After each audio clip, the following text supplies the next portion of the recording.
The Story of Ferdinand by Munro Leaf. Drawings by Robert Lawson. The Story of Ferdinand. Once upon a time, in Spain, there was a little bull, and his name was Ferdinand. There. All the other little bulls he lived with would run and jump and butt their heads together. But not Ferdinand. He liked to just sit quietly and smell the flowers. He had a favorite spot out in the pasture under a cork tree. It was his favorite tree, and he would sit in its shade all day and smell the flowers. Sometimes his mother, who was a cow, would worry about him. She was afraid he would be lonesome all by himself. "Why don't you run and play with the other little bulls and skip and butt your head?" she would say.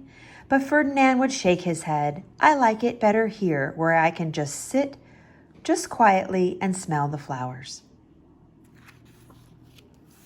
His mother saw that he was not lonesome, and because she was an understanding mother, even though she was a cow, she let him just sit there and be happy. As the years went by, Ferdinand grew and grew until he was very big and strong.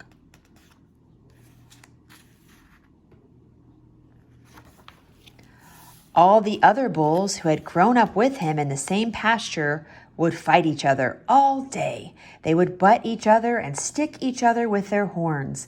What they wanted most of all was to be picked to fight at the bullfights in Madrid. But not Ferdinand. He still liked to sit just quietly under the cork tree and smell the flowers. One day, 5 men came in very funny hats to pick the biggest, fastest, roughest bull to fight in the bullfights in Madrid. All the other bulls ran around, snorting and butting, leaping and jumping, so the men would think that they were very, very strong and fierce and pick them. Ferdinand knew that they wouldn't pick him, and he didn't care. So he went out to his favorite cork tree to sit down. He didn't look where he was sitting, and instead of sitting on the nice cool grass in the shade, he sat on a bumblebee. Well, if you were a bumblebee and a bull sat on you, what would you do?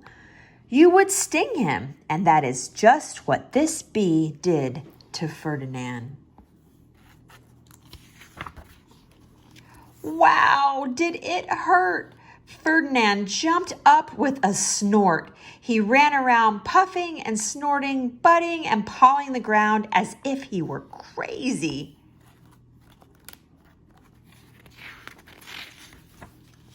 The 5 men saw him, and they all shouted with joy. Here was the largest and fiercest bull of all, just the one for the bullfights in Madrid.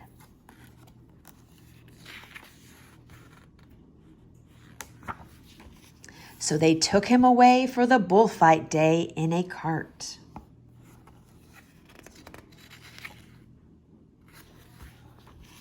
What a day it was! Flags were flying, bands were playing.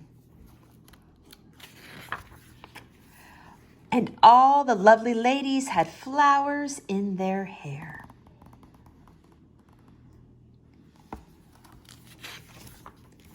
They had a parade into the bull ring. First came the bandilleros with long, sharp pins with ribbons on them to stick the bull and make him mad. Next came the picadores, who rode skinny horses, and they had long spears to stick in the bull and make him madder.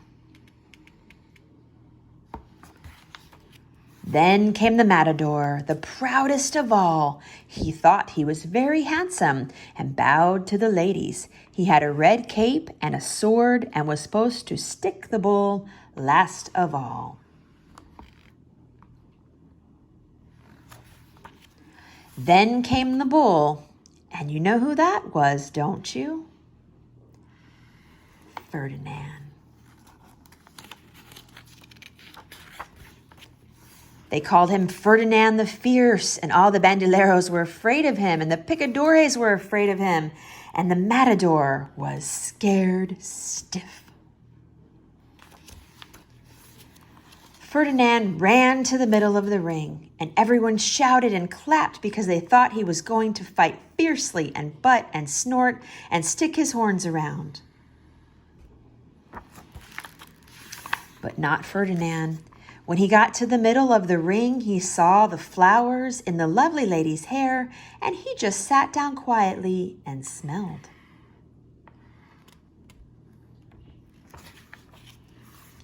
He wouldn't fight and be fierce no matter what they did. He just sat and smelled, and the bandoleros were mad, and the picadores were madder, and the matador was so mad he cried because he couldn't show off with his cape and sword.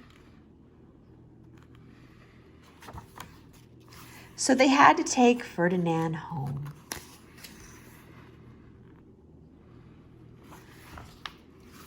And for all I know, he is sitting there still, under his favorite cork tree, smelling the flowers, just quietly. He is very happy. The end.